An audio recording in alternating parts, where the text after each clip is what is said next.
Hi, I'm Julian Walker. I'm a psychologist and R&D director for AWP, which is the Mental Health Trust. And I'm also lucky enough to be on the exec of Bristol Health Partners, and I've been on it since its inception nearly 10 years ago. Today, I'm talking to Andrea Young, who's our Bristol Health Partners chair. Andrea's a nurse by background, but became chief executive of North Bristol Trust in 2013 and took over as Bristol Health Partners chair soon after that. And you're due to retire, but actually you delayed your retirement to see things through the pandemic. So it's good to see you. Thank you for joining me. And my first question is, what's been the biggest change to your life since lockdown? I think, like most people, I've enjoyed slowing down. Even at my great age, I've still got a bit of FOMO, fear of missing out. And I've realised that actually it's okay to slow down, enjoy the moment, really be present, and not rush around. Listening to bird song, things like that, starting to realise that life is really precious. And of course, the pandemic also made us really reflect on how precious life is. I think I've been very fortunate because I have been one of the few people who's had structure in my life. I've come to work every day and been part of a great big team who, we feel purposeful, we're doing things, we can see we're making a difference. So that's a tremendous privilege as well to be part of that. I've also become much more digitally competent, which I hope is a skill I'll take into retirement with me. Yeah, I suppose it almost seems like a paradox that one sort of imagines an acute hospital getting more busy. So how have you managed to create space, given that has your job become more busy, or has that slowed down as well? So I think we knew about COVID, obviously January, February. We've got a big lab here, so we were already testing for COVID before I think we were really talking about it. So we knew it was coming. I think that was a really difficult time because fear, anxiety, not knowing, the uncertainty was very difficult for everybody. But I think once we got the indication that we were going to start to face some big numbers, this hospital, like most in the country, just swung into action. And there was a period of intense work as we mobilised. How would we run the hospital with the sort of numbers of patients we were expecting to be sick or dying? And that was incredible. And a lot of people get energised by that, how we're going to deal with the crisis, how we're going to deal with the epidemic. I think once we were sorted in our teams, it then felt incredibly calm and ordered. You'd find junior doctors who'd said, well, we've retrained as a nurse and we're going to go on shift, and we feel really supported and we really understand what our role is and how we can contribute. So we've gone through different periods. They're all, as you probably know, bring different psychological stresses and, and the release when it's not quite the surge that we were expecting is also tiring for people. So the importance of psychological support, well-being, just care and love for each other, that's been a big part of what we've been doing. So that might relate to my next question, which is, have you had any realisations about sort of health and social care as a result of the pandemic? I think one of the biggest things I realised is we're a system not just because we're described as a collection of organisations that work together. There was genuine care and concern for each other. And right in the early days, when we knew that care homes and our community partners and even AWP were struggling with getting PPE, but actually the hospitals had been prioritised, we were really keen to get it out to the people who needed it. And it was really, that was very heartening to see that there was genuine concern for other staff, for other people who were caring for patients or residents or members of the community, that we genuinely felt connected and part of something, one big team all together. And I think a crisis does make you touch those places and those points and realise that actually it's not just a theoretical commitment. There's a really strong bond, that you care about each other's staff, you care about continuity to people, and it's a great public service ethos too. So yeah, I learned a lot about mutual respect, care and concern for each other, to the extent that at sort of midnight we'd be shipping stuff out to each other and making sure that staff weren't going to be exposed or vulnerable. Might not have succeeded all the time, but nobody ever said, oh no, we need that, we can't give it away. And is that sort of one of the things you think we should be proud of in Bristol and the West Country? Yeah, I suspect other systems, which is a funny old word, isn't it? Because it's kind of technical, but it doesn't really describe the depth and the three-dimensional things that go into systems, people, working together, collaborating. But I think it was probably true of most systems. And actually, the focus on how we're going to deal, the single focus on how we're going to support each other through the pandemic, I think created those really strong ties. I think it's true everywhere. Certainly the national press are talking about systems have got to a place of development that they would never have got to without this. And it's the truism, a crisis really brings out the best in people. We definitely saw that in BNSSG. So how many years of development do you think we've managed to do in just 6 months? I think in terms of relationships, trust, confidence and care for each other, probably 2 or 3 years. But also digital advancement as well, the fact that we don't have to make everybody travel all over the city, which is great. I think that's really accelerated. And some of the things that I'm really excited about in the hospital and in healthcare generally, being able to equip patients or users with digital apps so that they can manage their own health, those sorts of things we talked about, but we had to make it happen when people couldn't come to hospital or couldn't come to healthcare settings. So that, I hope, will really accelerate the kind of user-led healthcare. Patients should manage their own health, and we're there to support them to do that. That's at least 3 or 5 years. People working in new roles as well, so losing the fear of, I was trained to do X and I can only do X. Oh, actually, in a pandemic, I can do lots of things, and that's quite liberating. I hope that's built into people's memory muscle for the future. And that's people's intent as well. They want to do the right thing. So they stop thinking about organisational boundaries, they stop thinking about professional boundaries. They think, what is it that we need to do today, or for this service or for this community? Let's just do our best to make it happen. And that builds great confidence in staff, I think, and resilience. And although people do talk about the winter being fearful, I think it's really, everybody will remember that they stepped into new roles, new ways of thinking, and they got through that, and they're bigger and stronger as a consequence. So on to Bristol Health Partners, and I wondered how you first heard about Bristol Health Partners. What caught your attention? I think there was a real buzz about Bristol Health Partners. I was working in a city that talked about health and academic collaboration, but really it felt a bit arid, I have to say. I was doing quite a lot of homework in preparation about thinking about the job at Bristol, and Bristol Health Partners came across my radar as something that was quite energising, where there seemed to be genuine collaboration and genuine excitement. So I would say that Bristol Health Partners was something to do with why I'm here in this job today.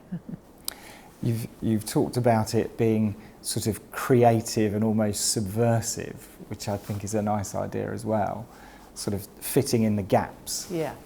I'm often reminding the board that one of the unique things about Bristol Health Partners is it's a voluntary partnership.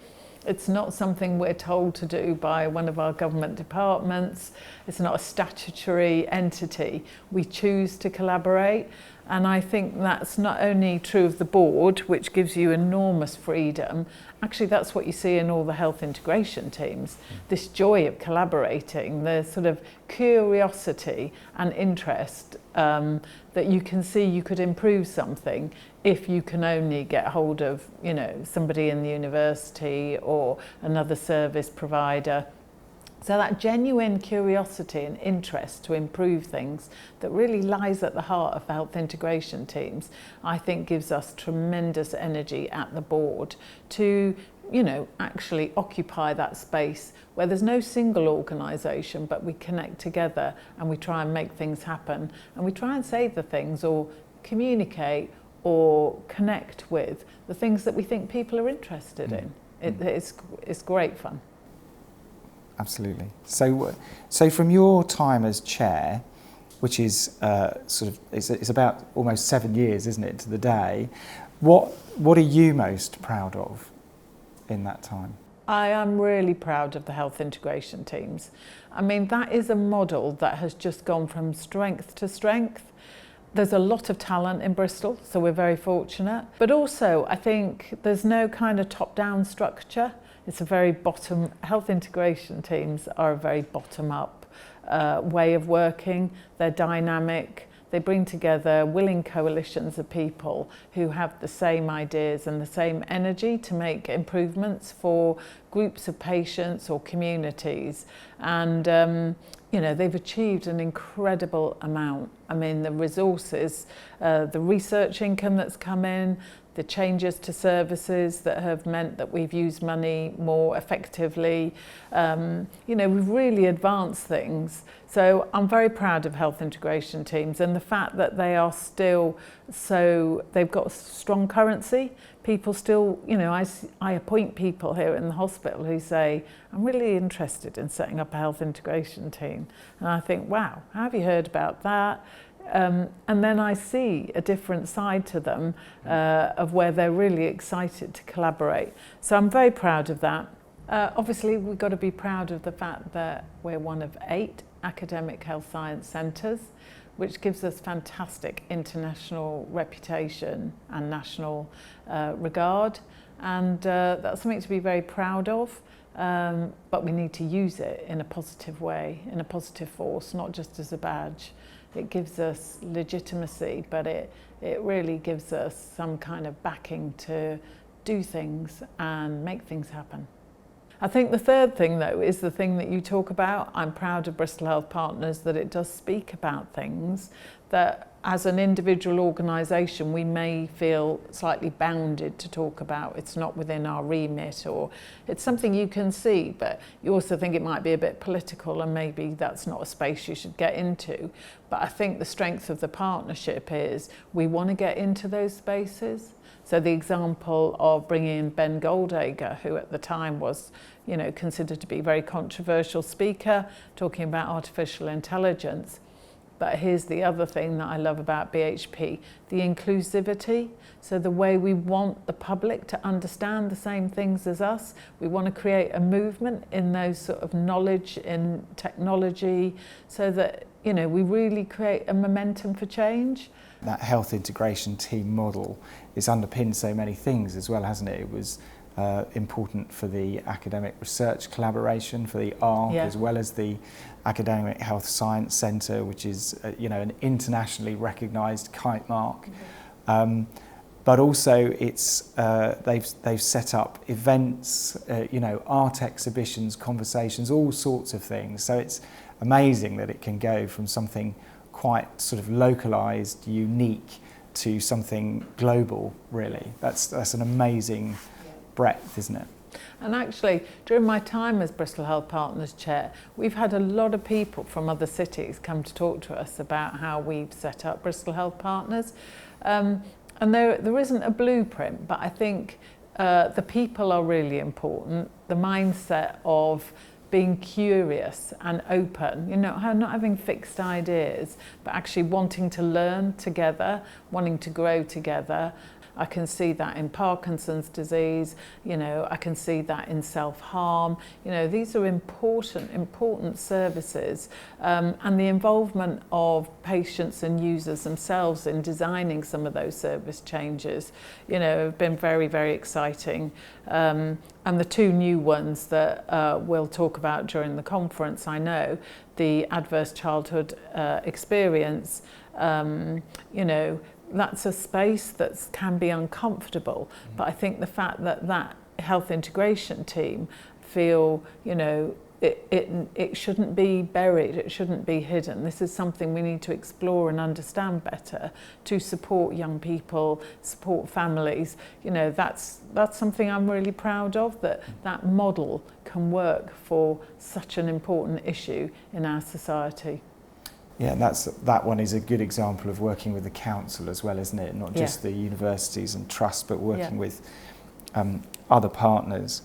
So what about the future? What should we do next in Bristol Health Partners, perhaps with the Academic Science Centre, but also with the health integration teams? What's really great about Bristol is our diversity, our willingness to listen to each other, our tolerance. So I would encourage us to continue to be bold, be ambitious. Let's not be hidebound by the fact that we're an academic health science centre. Let's remember the things about this collaboration that are really exciting and that other cities actually really look on with envy. It is that tolerance, it is that diversity of thought and the space that we create for everybody to be part of the conversation, the data and the information that keeps us up to date, the ability to use artificial intelligence, our fabulous technology and innovation. That is an amazing agenda for Bristol Health Partners, and I think we shouldn't be fearful of being bold, knowing actually that through COVID we do care and support each other. So I would encourage Bristol Health Partners and the board to continue to be bold and ambitious, to take risks, to be creative in those spaces that we've talked about, like artificial intelligence, user-led services, user design, Black Lives Matter. There's some incredible things happening in this city that we really need to be part of.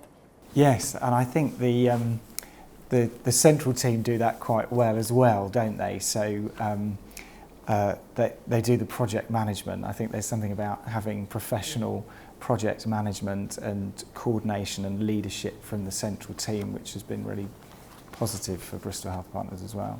Our central team are awesome. They are. They really are awesome. And they're enablers, that's a great leadership skill.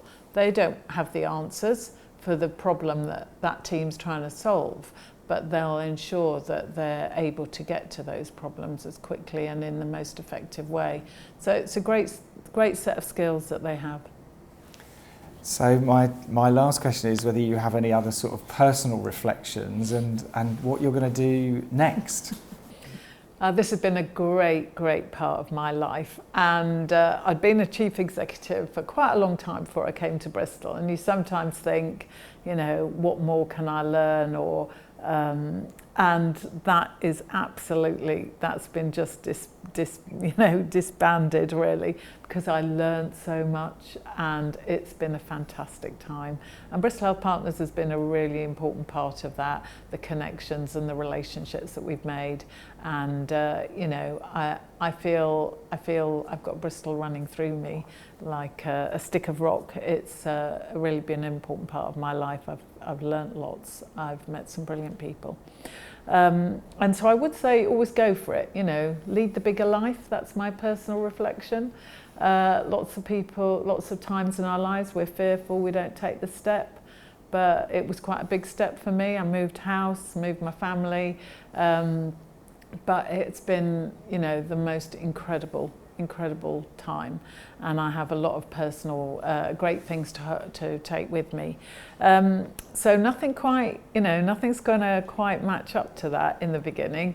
So take a bit of time and space to just stand back, and think about what's next. It'll be something in public service because that's really important to me, but it'd be hard to think of another job and another city that's given me as much breadth and experience and fun and absolutely amazing experience as Bristol has.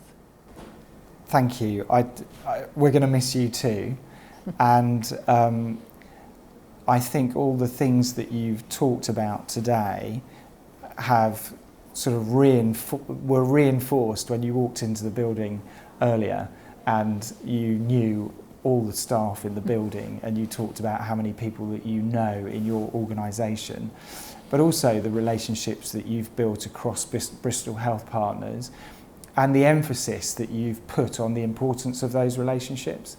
And those relationships, I guess, are the sort of strength that's come through during this pandemic, that you've been able to rely on those to sort of work through all the tasks and all the navigation that's needed to be done through the pandemic. So that's really noticeable, and I think we've really benefited from that in Bristol Health Partners. We sometimes underestimate the importance of the things we can do individually, and people sometimes freeze in these sort of situations. Actually, just be kind, just keep talking, asking, listening, simple things, but they're really effective. So I haven't got a properly formed question for this, but I wanted to ask you something about women in leadership and what your thoughts were about that. If I'm being really honest, I'm not sure that women in my generation have made it look easy for others. And I feel that quite strongly, that when I look at younger women coming through, they want to do the jobs differently. And I think we have a responsibility to make that possible. I look at clinical leaders, service leaders, management, and I think, you know, combining homework or even what else you do outside of work with your job is actually a really important part of who you are. And I talk a lot about bringing your whole self to work, and I think it's important we give people space to bring their whole selves to work. So I think the idea that, you know, it's a job that consumes your life, we've got to change that completely, and that, you know, it's long hours, it doesn't need to be, and you can do it differently. So I think that's very important for men and for women, and also that I think, as we've talked a lot about, the job of a leader isn't to be the person who's got all the answers, but it's to help everybody else be their best. So thank you very much. Thank you for talking to me today. Thank you for your years of work in the health service, particularly in Bristol in recent years. And thank you for your leadership of Bristol Health Partners. I think we've benefited enormously from it. You talk about people and looking after people and making sure that we keep our creativity, and I hope that we do all of those things. And I just wish you all the best for your retirement. Thank you, Julian.